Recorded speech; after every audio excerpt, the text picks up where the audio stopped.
What up, world? It's Partner Art Power again. How y'all doing this day? So my last video I did was called uh Consequences of Criminal Activity, right? When I discussed it that I was doing a session for my curriculum, I never really got into specifics about what the curriculum looks like or the amount of weeks and things like that. So I wanted to kind of do that today with this video and kind of share that with y'all. Just giving you a little bit more insight about my curriculum that I use. I actually use this curriculum with multiple organizations. I've done it for almost 20 years now. And it's a 12-week curriculum that deals with character development and life skills. So even though it was initially targeted for high-risk youth and young adults, some of the information can be applied to the life of adults as well. So I want to show it to you. So this is the curriculum. It's called Project Egress. It's a 12-week curriculum again. It deals with character development and life skills. Just helping people make better decisions and choices and looking at some of the things they do or things they can do to change their life so they can be increase their chances of being successful. Let me say it like that. So I'm putting on my educator hat right now, and as we go through this session, I'm gonna try not to take too much of your time. I know my last video was a little long, so I'm going to shorten the videos to get to the point with some of the topics that are being discussed. So with this facilitators guide, right? The unique thing about this is, guess what? There are, some session objectives. You got your key points, notes to the facilitator, examples of things the facilitator can do to kind of get through the lesson plan. Also, there's activities inside, and one of the most important features or most important parts is there is a handout for the participants to fill out that you will take up at the end of the session, right? And the curriculum comes with PowerPoints, which I'm going to go through. So today's topic is called Deprogramming the Criminal Mentality. And I always try to self-identify um, when I talk about certain things, speaking from experience. Being that I served 11 and a half in the Georgia State penal system, um, when I came home, I learned a lot. And I wanted to look at my life and some of the things that I lacked that I felt if I would have had, that I probably would have made a lot of decisions, choices, a lot of poor decision choices I made. So I want to share that through this curriculum.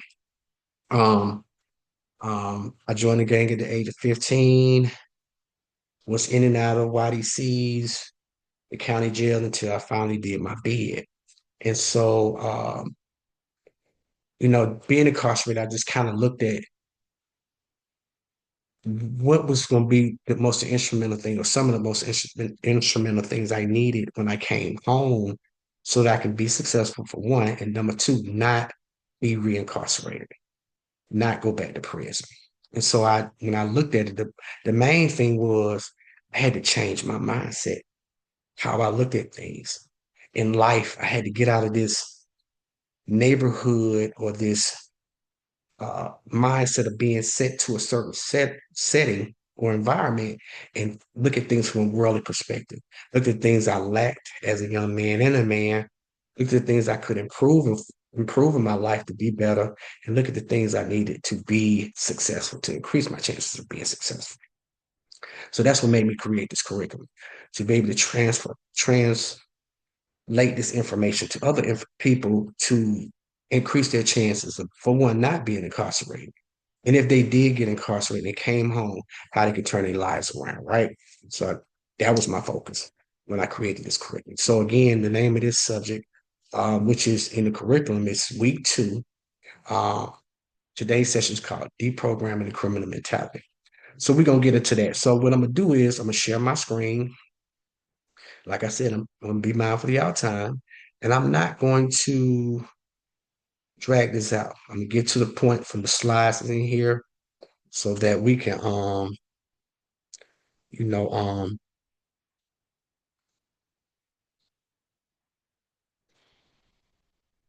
get the information to you. And hopefully spark some interest in you possibly purchasing the curriculum and you can it can be utilized in a school setting, after school program because it's something that's being utilized in the Cobb County Juvenile Court currently through cohorts we do with them. Also, we do it with DJJ with a program we do through them, and past summer programs and other things I've been involved in. So what is deprogramming, right? It means to detour or urge against strongly held beliefs or firmly held behavior from someone, right?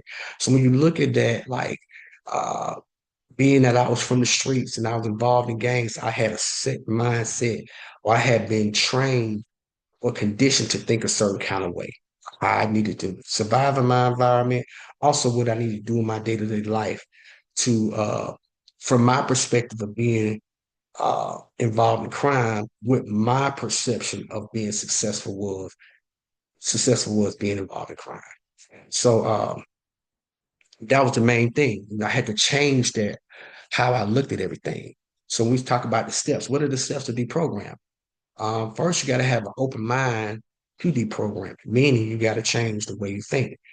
Another thing is admitting that we were brainwashed into thinking that that's the right way to live and that's the right thing to do as an individual. And then definitely transitioning, not just from the gang life, but from the life of being a criminal. So, what are the steps? We got to look at what does it look like? What does a deprogramming process look like? For one, you need to change your mindset. Uh, you got to want to change your mindset. And you got to not want to be involved in crime. I didn't want to do anything that would increase my chances of going back to prison when I came home. So I had to get out of mindset that I got to hustle, get fast money, and get street money. That was the number one thing. The second thing was I had to disassociate myself from people who committing crime completely. Like I can't deal or hang out with you if you sell drugs or or you're breaking in cars or robbing people. I had to get away from that completely. You got to detach yourself from other negative influences because you can easily when times are hard, you can easily be influenced to get back out there and do crime. Um, I had to change my character, the way I talk, the way I dress, the way I talk to people. I needed to respect people more. I need to deal with people. Um, I needed to treat people the way I wanted to be treated. Okay.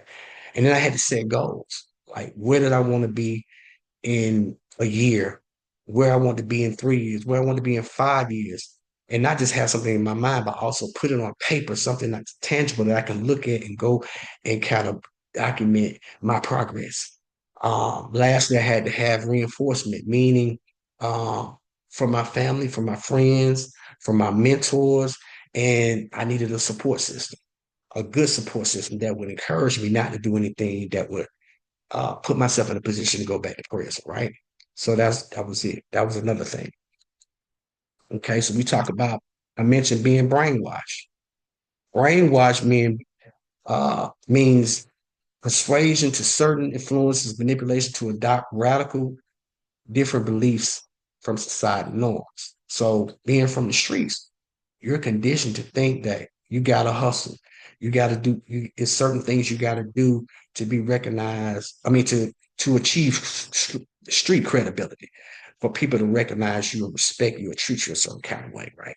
Forgive me if I'm a little nervous. I'm trying to run through this information and doing it in a decent time frame where I don't take up too much of your time.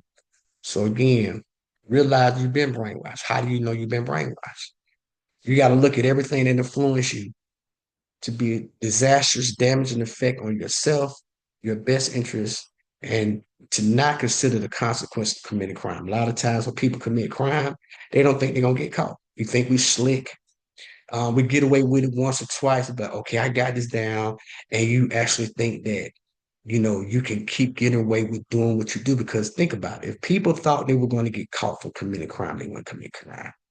You got to incorporate life skills that will help us transition our mindset, love ourselves, and value our life so we can be free. You got to expose yourself to opportunities outside of your community to increase your chances of success. And you need mentors. I got about 10 mentors, man, that stay important in my life, keep encouraging me, help me stay on track, always calling to check on me to make sure I'm on point. I call them, I bounce ideas off of them of things that I want to try to implement, and they'll just give me their insight if they think it'll work or not. And then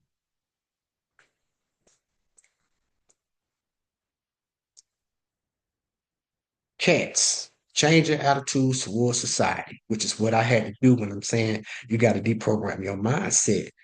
But at the same time, if you get into this arena of being a mentor, which a lot of us have been through things we want to do, we want to pass on the information we learned from our past experiences onto these young people so they don't make the same mistakes we did. We gotta have cats ourselves to be an effective mentor, meaning meaning you gotta have a connection.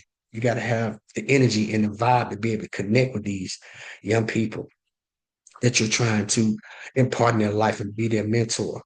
The second thing, attitude. You got to have the right attitude. You can't be mean and grumpy. You got to be approachable. People should be able to come and talk to you about certain things. You got to be transparent. Be honest about your life, man. Share with them your struggles, your challenges, even your challenges you have in your day-to-day life currently. Don't try to get them the impression that you're this great, successful person and you don't have struggles, even to this day, because I still have some at 56, right? And lastly, S meaning sacrifice. You got to be available. You might get a call at 2 o'clock in the morning. What you gonna do? Hit the button to dismiss the call and not answer the call. Sometimes you got to get out your bed. At times you don't want to get out your bed to go see about these young people because guess what? You're not answering their phone could result in something terrible happen to them, meaning they can lose their life or even possibly go to jail. And you don't want to deal with that guilt of not answering their phone and not being available to them when you needed them. And sometimes you might have to sacrifice some of your finances to help them with situations. A lot of young people I've worked with over years came from poverty-stricken areas. I've had to assist families buying food, putting them in hotels, helping them pay their rent for the sake of that mentee. Because when you're working with a mentee, it's bigger than that. You got to think about the whole family. They got siblings, their mothers may need assistance. So you got to look at outside of working with the young people, the mentor, the young person that you're working with, how can you help the family get resources so they can have uh, the reinforcement they need to be for you to be effectively what you're doing? Because guess what? I can impart all these things into my mentee, but guess what? If it's not being reinforced from their parents, their grandparents, or whoever the adult is in their life, um, then it's not going to be effective. And at the same time, if you got a healthy, if the household is healthy, the mentee is going to be healthy. So if the mother needs a job, it's my job to try to help her find a job. So that takes less stress off my mentee trying to go out here and think he got to hustle or commit crime to help his mother or his grandparents survive. So that's pretty much it. I'm gonna stop sharing my screen.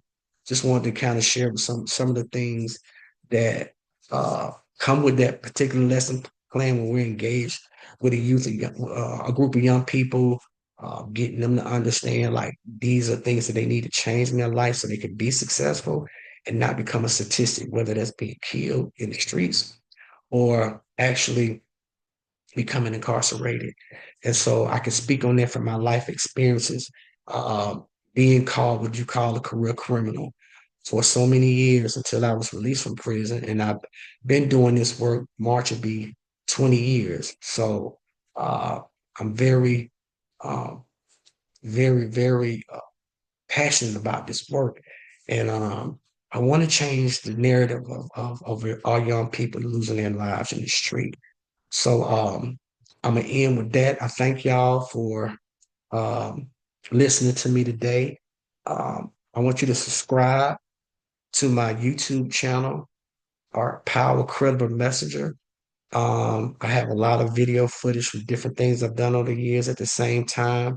You can follow me on Instagram at art power underscore credible underscore messenger or my Instagram page, the number one egress, EGRESS.